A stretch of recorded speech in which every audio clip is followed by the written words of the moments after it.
color. You're live on the air. Please tell us your name and where you're calling from. Hi, William. It's Steve from Brooklyn. We see that there's missionaries all over Israel trying to missionize people, trying to dress up as Hasidic Jews and pretend. Well, we've just had a situation here in Arizona, in Phoenix, where a father-son were exposed, and they did all kinds of rituals. They wrote a Sefer Torah, a Torah scroll, which now has to be destroyed. And they wrote tefillin, and they wrote mezuzahs, and they were on the kosher board. They did the ritual for the dead. Unfortunately, we in America always react to things. Always one step behind 9/11 or one step behind Pearl Harbor. How do we prevent, or what kind of early warning system would the rabbi suggest that we here in America put in place? A system where we don't question every new person that comes in and create a Salem witch hunt and, create some sort of, McCarthy Red Scare. But how do we protect ourselves as an early warning system? What are the dead giveaways that a person is a missionary? How would we ferret one out? That's my question. Thank you. All right. Well, very good. Go ahead and hang on now. Tune in for your answer. Built into the question is the answer. We're talking about now the Dawsons, but they changed their name to Isaacson. So you have Michael and his wife Summer and son Kalev. And the question is, people just show up in Phoenix and pretend to be Hasidic Jews and writing Torah scrolls and writing ketubas. And how do you know? The answer is they didn't just show up. These covert missionaries, and this is a cancer going on not just in the United States, it's going on here in Israel. You saw the El Cohen case. It's all over the place. And this is a stage 4 cancer. The Dawsons, who look like Hasidim, look like they would be in Meir Sharm or Borough Park. You would never know that these people weren't even Jewish. It just would never occur to you, even though so much research is done. Beyneinu has done amazing research on this, dug up their actual real wedding announcement that goes back to a Lutheran church. The family is not Jewish at all. The Jewish Chronicle in England did research interviewing family members of Michael Dawson. The aunt admits completely these people are completely not Jewish. There's no Jewishness in their family at all. I mean, does this sound familiar? So they didn't just show up in Phoenix and say, hi, everybody. If they had, that question would be a legitimate question. As it turns out, these people were uncovered more than a decade ago. They start out their career in terms of infiltrating covert missionaries. We know for sure, going back to 2010-11, they show up in Portland, Oregon. And in Portland, they engage in some activity of Jewish evangelism. In the Portland Jewish community, there were people who converted to Judaism, meaning left the Messianic movement, left Christianity, recognized them. When they're confronted, they admit to who they are, what they believe, and they skip town. The family skips town and goes to Dallas. They show up in Dallas and always portraying themselves as Jewish, but we're not religious Jews, and we'd like to redo the wedding and have a Jewish ceremony. So the rabbis in Dallas, they're want to help a Jewish couple out, and they manage then to obtain a ketubah, a Jewish wedding contract. So that's now their next stage of evidence that they have that they really are Jewish.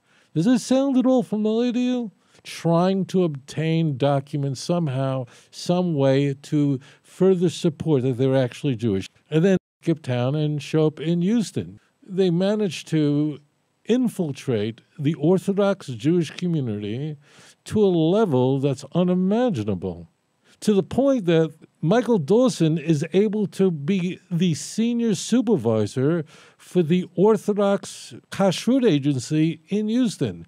Could you imagine that for Kashrut? And he and his son, they're reading from a Torah scroll. They're involved in also blowing the shofar. They are all over the place in Jewish practice, and all of it's not kosher, all of it's treif, all of it's fake, all of it. They're performing the tahira on the dead, which means that after a person passes away, prior to their burial, the body is washed and so on. There's a series of traditions that are carried out, rituals that are carried out for the dead. This is a highly sacred area. You can't have people who are not Jewish performing this. Now, all this time, the rabbis back in Portland are warning everybody, these are missionaries. These are people who are completely not Jewish. Emails are sent out, forwarded. People are getting their heads up. They pass through Milwaukee, and thank goodness that the Beth Din in Milwaukee took these warnings very seriously, did research, did due diligence on researching the Dawson family. Dawsons, did admit to them that they believe in Jesus and they weren't going to change when confronted. So that's what we're dealing with here. So, look at the way the Milwaukee Beth Din, that means a Jewish court, handled this. They handled this superbly, but unfortunately this was ignored along the way. And then what emerges in Phoenix, thankfully, Beyneinu, a very important organization, receives a tip on their hotline alerting them that the Dawsons are now the Isaacsons, and they're working at a synagogue run by a man named Michal Aminov, and they're running everything there. This thing, that's what you're hearing about. So in Phoenix, they're running everything, doing it all. They're involved in writing ketubah. They got conversions. They're so involved in conversions in Phoenix that in Phoenix, this guy, Aminov, was charging $10,000, $20,000, as much as $50,000 for conversions. For conversions, it was a whole business that Aminov had going on with the now Isaacsons, who are really the Dawsons. There's no charge for joining the nation of Israel. So when you hear those crazy numbers running around, so it's a factory, and that's what was going on in Phoenix. So a factory. In fact, they were encouraging the community of Phoenix that bring in your ketubot, your marriage certificates. We want to check them to make sure that they're kosher, and if not, we'll fix them. And of course, they were just rendering them not kosher and rewriting them, charging whatever.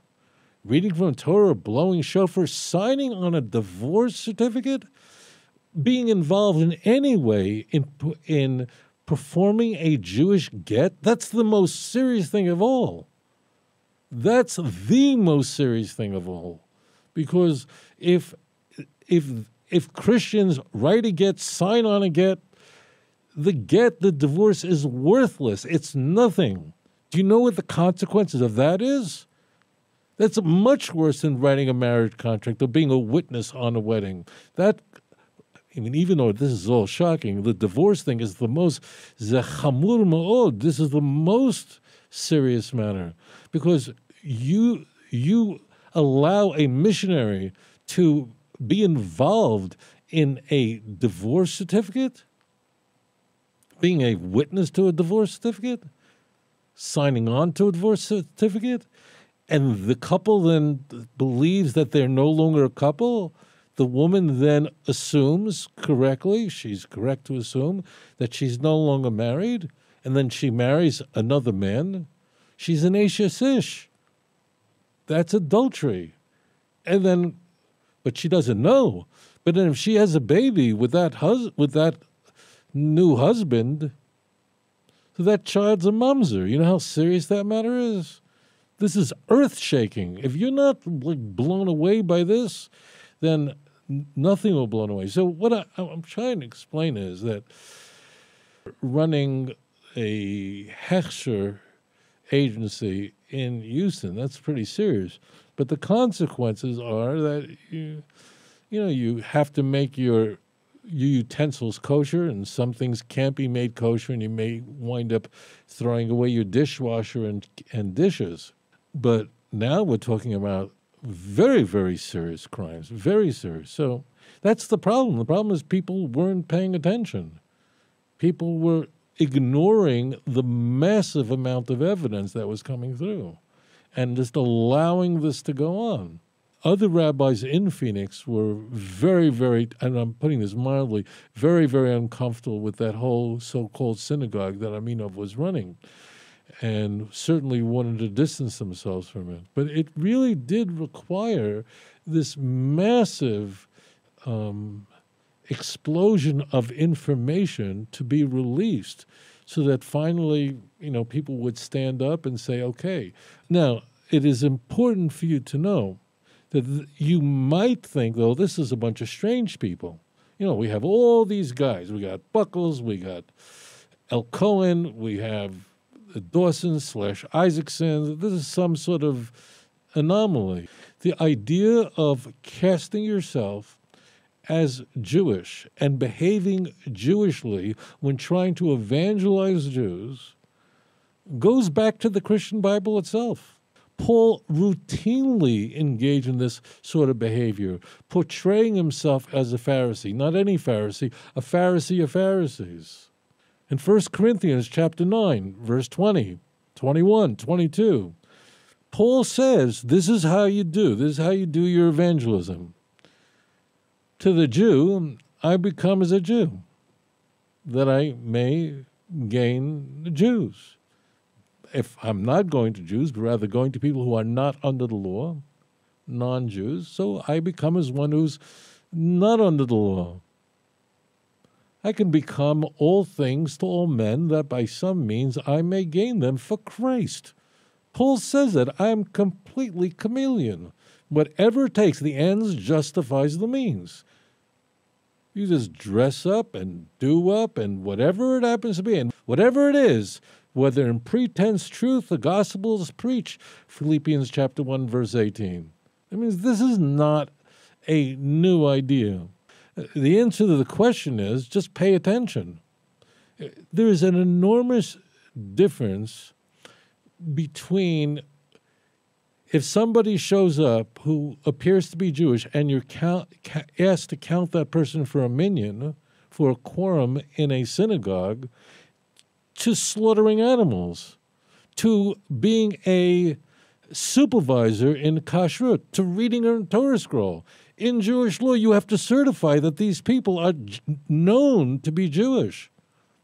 And to slaughter animals, to be a shochet, a ritual, that person requires it's an enormous, very high bar, very high standard that a person has to pass to be able to be a shochet, a ritual slaughter. It can't just have any person do it, and it can't be an irreligious Jew. It has to be someone who is known to be not just a Yir Shemayim who fears heaven, but is very knowledgeable in Jewish law and in Jewish scriptures and Jewish sacred literature. When people are coming into the community and asking for new documents, they don't have them. Ask questions. When people are portraying themselves in a way that just doesn't make any sense, it's vital to take a closer look at what they're saying. If they're seen in the Messianic congregations, that's an enormous red flag.